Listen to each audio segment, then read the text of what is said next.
In 63 BCE, under the ancient sky of the Roman Republic, Gaius Octavius was born into a family of moderate nobility, never destined by birth to rule the known world. Yet from his earliest days, fortune, ambition, and brilliance quietly gathered around him.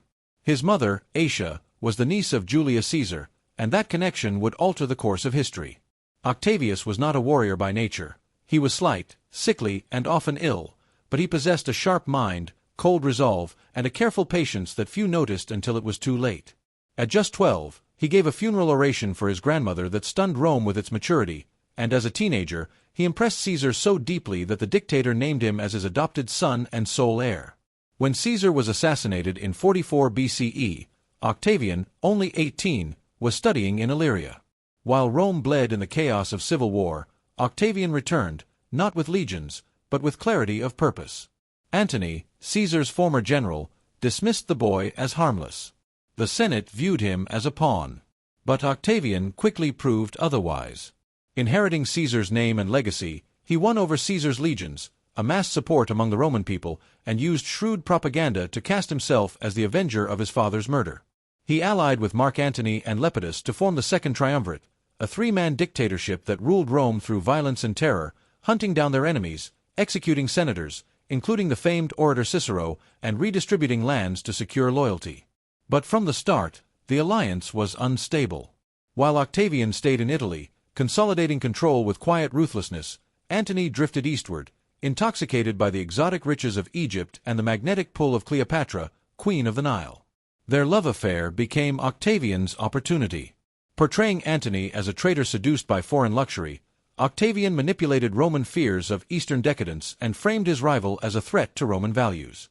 He weaponized the image of Antony as a man willing to abandon Rome for an Egyptian queen, even reading Antony's will aloud in the Senate, where it revealed Antony wished to be buried in Alexandria. Outraged, Rome turned against Antony. In 31 BCE, Octavian's forces, commanded by his brilliant general Agrippa, defeated Antony and Cleopatra at the naval Battle of Actium.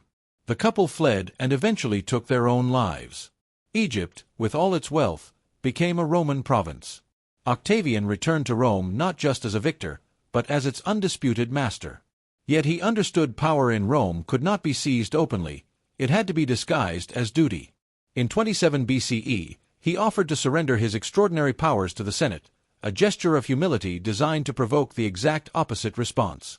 The Senate, eager for stability after years of war, begged him to stay in control. They gave him a new name, Augustus, meaning the revered one. With this title, the Republic died quietly, and the empire was born. Augustus never called himself emperor. He took the title princeps, the first citizen, a humble name that masked absolute authority. He retained control of the army, the treasury, foreign policy, and the provinces, all while pretending to uphold the traditions of the Republic. It was a masterpiece of illusion, power cloaked in modesty, monarchy hidden behind republican form. Under Augustus, Rome flourished.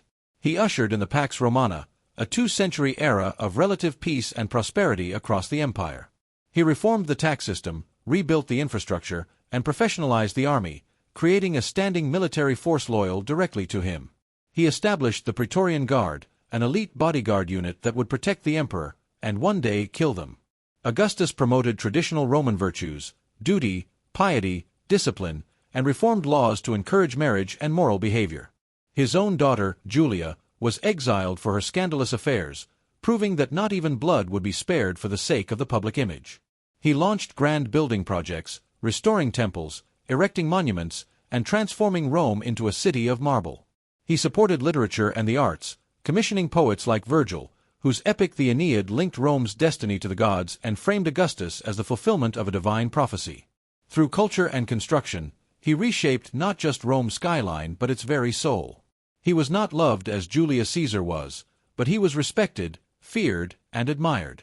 His rule was defined by order, stability, and a sense that the age of civil war had finally ended.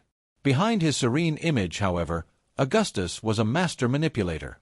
He exiled rivals, crushed dissent, and monitored every threat with relentless vigilance.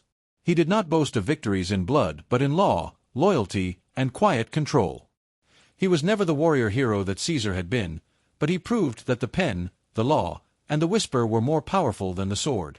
His greatest struggle became succession. Augustus outlived nearly every heir he had groomed. His nephew Marcellus died young.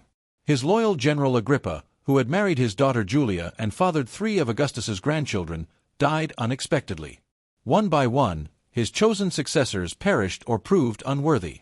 In the end, reluctantly, Augustus settled on his stepson Tiberius, a man he neither trusted nor loved. In his final days, Augustus retired quietly to Nola, where he died in 14 CE at the age of 75.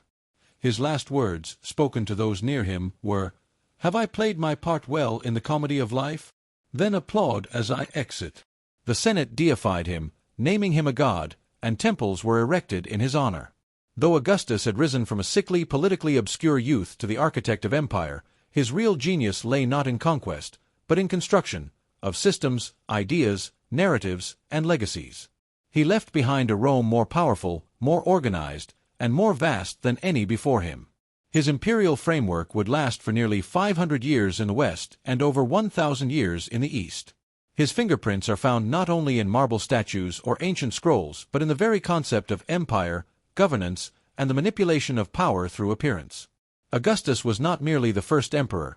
He was the prototype, the blueprint for all who would follow, from Roman Caesars to modern rulers. He showed the world that an empire could be born not just in the battlefield's blood and glory, but in patience, planning, and perfect performance.